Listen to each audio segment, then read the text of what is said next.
آپا شمیم ڈرامے کا اینڈ بہت ہی زیادہ انٹرسٹنگ ہونے والا ہے، کیونکہ فائنلی عبدالباری کو نہ صرف اپنی بہن شمیم کی اصلیت نظر آ جائے گی، بلکہ دوسری طرف صادق بھی اس نسیم کو وہ سبق دینے والا ہے جس نے اپنے سر درد کا بہانہ بنا کے صادق اور اس کی ماں کا جینا حرام کیا ہوا تھا۔ صادق بھی فیصلہ کر لے گا کہ اس نسیم کو اس کے سر درد کے ساتھ ہمیشہ کے لیے اپنی زندگی سے نکالنے کے بعد ہی میں خوشحال زندگی بسر کر سکتا ہوں۔ اب نسیم صادق کو اس کی ماں سے دور کرنے کے لیے اسے گھر داماد بنانے کے لیے بڑے پاپڑ بیل رہی ہے، جبکہ شمیم کو تو صادق ایک آنکھ نہیں بھاتا۔ صادق اگر چپ ہے تو صرف اور صرف اپنی بیٹی سمن کی وجہ سے، اور انتظار کر رہا ہے کہ جب اس کی ذہنی صحت ٹھیک ہو تو میں واپس اپنی ماں کے پاس جاؤں۔ اور اسے نسیم پہ بھی بہت غصہ آتا ہے، جو خود بھی شمیم کے ہاتھوں ذلیل ہوتی ہے، اپنے شوہر کو بھی ذلیل کرواتی ہے، لیکن بس ضد پکڑ رکھی ہے کہ تمہاری ماں کے ساتھ نہیں رہنا۔ صادق جب اپنی ماں کے پاس جاتا ہے، فکر کا اظہار کرتا ہے، تو اس کی ماں صادق کو تسلی دیتی ہے کہ جیسا نسیم کہتی ہے تم ویسا ہی کرو، بس اپنا گھر بچاؤ اور میری فکر نہ کرو، کیونکہ میں اب اکیلی تھوڑی ہوں، شہناز میرے ساتھ رہتی ہے۔ شہناز کی بھی کچھ مجبوریاں تھیں جس کی وجہ سے اسے رہنے کو کوئی ٹھکانہ نہیں مل رہا تھا، اور ادھر صادق کی ماں بھی اکیلی تھی، تو شہناز نہ صرف صادق کی ماں کے ساتھ رہتی ہے، بلکہ صادق یہ بھی نوٹ کرتا ہے کہ شہناز اس کی ماں کی دل سے بیٹیوں کی طرح خدمت کرتی ہے۔ اب صادق کی ماں بتاتی ہے کہ شہناز کے ماں باپ کا تو انتقال ہو چکا ہے، جبکہ بھائی بھابھی نے اس کا جینا حرام کر رکھا تھا، اب ان کا گھر چھوڑ کے میرے پاس رہتی ہے۔ تب بھی لوگ باتیں بناتے ہیں کہ بھائی بھابھی کے ہوتے ہوئے آخر شہناز کسی اور کے گھر میں کیسے رہ رہی ہے، اور پھر صادق کی ماں کے دماغ میں فوراً ایک خیال آتا ہے، تو صادق سے کہتی ہے ویسے اگر تم چاہو تو شہناز کے خلاف دنیا کی چلتی زبان بند ہو سکتی ہے اور تم شہناز کی عزت بچا سکتے ہو۔ صادق حیران ہو کے اپنی ماں سے پوچھتا ہے وہ کیسے، جس پہ اس کی ماں کہتی ہے کہ اگر تم شہناز کو اپنا نام دے دو تو اس کے بھائی بھابھی کا اور باقی لوگوں کا منہ بھی بند ہو جائے گا،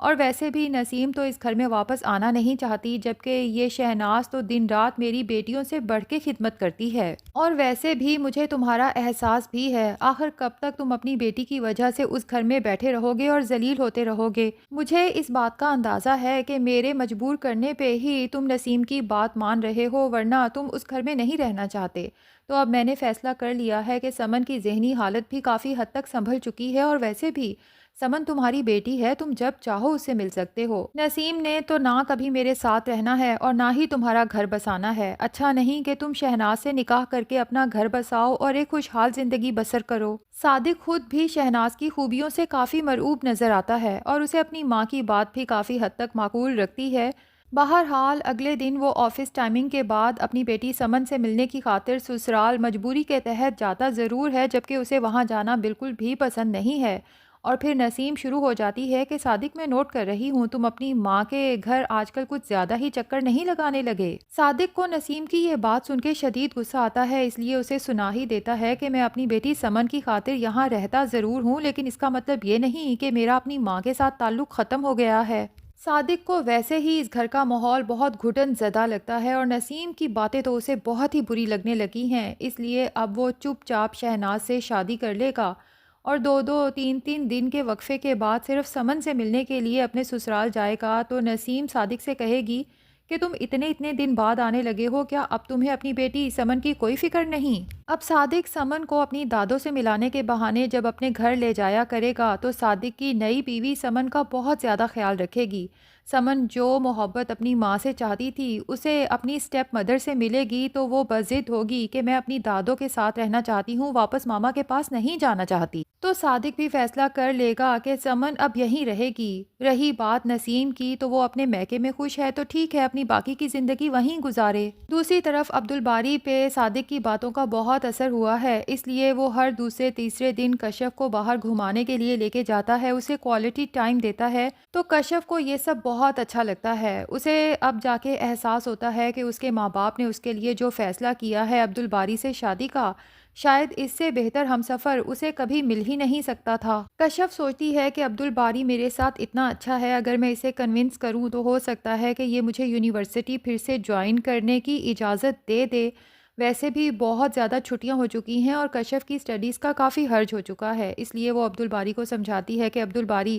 ٹھیک ہے میں پریگننٹ ہوں، لیکن میں کوئی بیمار تو نہیں ہوں، اگر میں اس حالت میں گھر کے کام کر سکتی ہوں، باہر گھوم سکتی ہوں، تو بھلا یونیورسٹی جانے میں کیا حرج ہے؟ بلا وجہ میرا 1 سال ضائع ہوگا جبکہ میں اپنا خواب پورا کرنے کے بہت قریب پہنچ چکی ہوں۔ عبدالباری بھی کشف کی اس بات پر کنونس ہو جائے گا، لیکن اسے کہے گا کہ شرط یہ ہے کہ نہ تو تم خود ڈرائیو کرو گی، نہ ہی پبلک ٹرانسپورٹ یوز کرو گی، بلکہ اب چونکہ آفس کی طرف سے مجھے گاڑی مل چکی ہے تو میں خود تمہیں یونیورسٹی سے پک اینڈ ڈراپ دوں گا۔ کشف تو جب دیکھتی ہے عبدالباری اس کی بات ماننے کو تیار ہو گیا ہے تو اس کی خوشی کا تو کوئی ٹھکانہ نہیں رہتا۔ بس عبدالباری کشف سے یہ پرومس لیتا ہے کہ تم نے یونیورسٹی میں بھی اپنا پورا خیال رکھنا ہے، اور کشف ہنسی خوشی اس سے وعدہ کر لیتی ہے کہ جیسا وہ کہتا ہے کشف ویسا ہی کرے گی۔ اب کشف جب یونیورسٹی جاتی ہے اپنی دوست کو دیکھ کے ایکسائٹڈ ہوتی ہے، لیکن جیسے ہی اسے ملنے کے لیے آگے بڑھتی ہے تو اچانک مرتضیٰ کو وہاں دیکھ کر کافی پریشان ہو جاتی ہے، جبکہ مرتضیٰ بھی جب مڑ کے کشف کو دیکھتا ہے تو اس کی حالت دیکھ کے اسے شدید صدمہ ہوتا ہے۔ اتنے میں عبدالباری بھی کشف کی کوئی چیز دینے کے لیے اس کے پیچھے آتا ہے۔ جب دیکھتا ہے کہ مرتضیٰ اور کشف ایک دوسرے کو بغور دیکھ رہے ہیں تو پوچھ ہی لیتا ہے کہ کشف یہ کون ہے، جس پہ کشف بتا دیتی ہے کہ یہ مرتضیٰ ہے، دراصل یہ پڑھنے کے لیے آؤٹ آف کنٹری چلا گیا تھا، مجھے پتا ہی نہیں تھا کہ یہ کب واپس آیا۔ عبدالباری تو کشمکش کا شکار ہو جاتا ہے کہ مرتضیٰ تو کشف کی پہلی محبت ہے، جبکہ کشف فوراً عبدالباری کو انٹروڈیوس کرواتی ہے مرتضیٰ سے اور کہتی ہے کہ Murtaza meet my husband and my best friend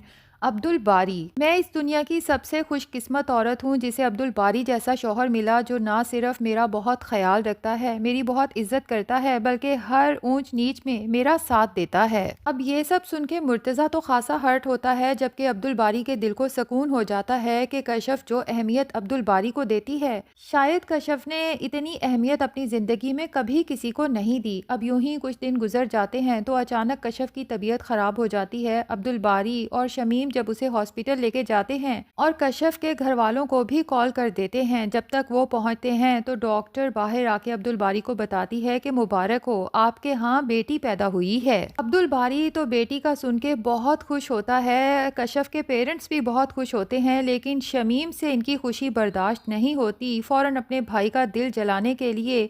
اپنی چچی سے کہتی ہے کہ بھائی کشف بھی لگتا ہے آپ پہ ہی گئی ہے، اب بیٹیوں پہ بیٹیاں پیدا کرے گی۔ کشف کی ماں کو تو شمیم کی یہ بات بہت بری لگتی ہے اور اسے سمجھاتی ہے کہ بیٹیاں تو اللہ کی رحمت ہوتی ہیں اور ہم تو اپنی بیٹیوں سے بہت خوش ہیں۔ عبدالباری کو بھی اس خوشی کے موقع پہ شمیم کی یہ فضول بکواس بہت بری لگتی ہے، اس لیے پہلی بار اپنی بہن کو سنا ہی دیتا ہے کہ شمیم باجی آپ کو کچھ تو شرم آنی چاہیے، لحاظ ہونا چاہیے۔ ایک تو چچی ویسے ہی رشتے میں آپ سے بڑی ہیں، اور پھر یہ کہ آپ اور نسیم باجی بھی تو بیٹیاں ہیں، اپنے بارے میں آپ کا کیا خیال ہے؟ شمیم کو احساس ہو جاتا ہے کہ پہلے کشف کے بارے میں تو وہ پھر بھی عبدالباری کے کان بھر سکتی تھی، لیکن اب اپنی بیٹی کے لیے عبدالباری کچھ زیادہ ہی پوزیسو ہے، تو اب شمیم کی مزید دال گلنے والی نہیں ہے۔ اور ناظرین، کچھ دن تک نسیم کو بھی پتہ چل جائے گا کہ صادق دوسری شادی کر چکا ہے، اپنی ماں اور نئی بیوی کے ساتھ بہت خوشحال زندگی گزار رہا ہے، تو نسیم خوب واویلا مچائے گی، جس پہ صادق نسیم سے کہے گا کہ بھائی تم تو ویسے بھی میری ماں کے ساتھ رہنے کو تیار نہیں تھی، ہاں لیکن اگر تمہیں میری دوسری شادی سے تکلیف ہے تو کوئی بات نہیں، میں تمہیں طلاق دے کے اس رشتے سے ہی آزاد کر دیتا ہوں۔ تو ناظرین، آپ کو نسیم اور شمیم کا یہ اینڈ کیسا لگا کمنٹ سیکشن میں ضرور بتائیں۔ ویڈیو پسند آئی ہے تو لائک اور چینل کو سبسکرائب بھی ضرور کر لیں۔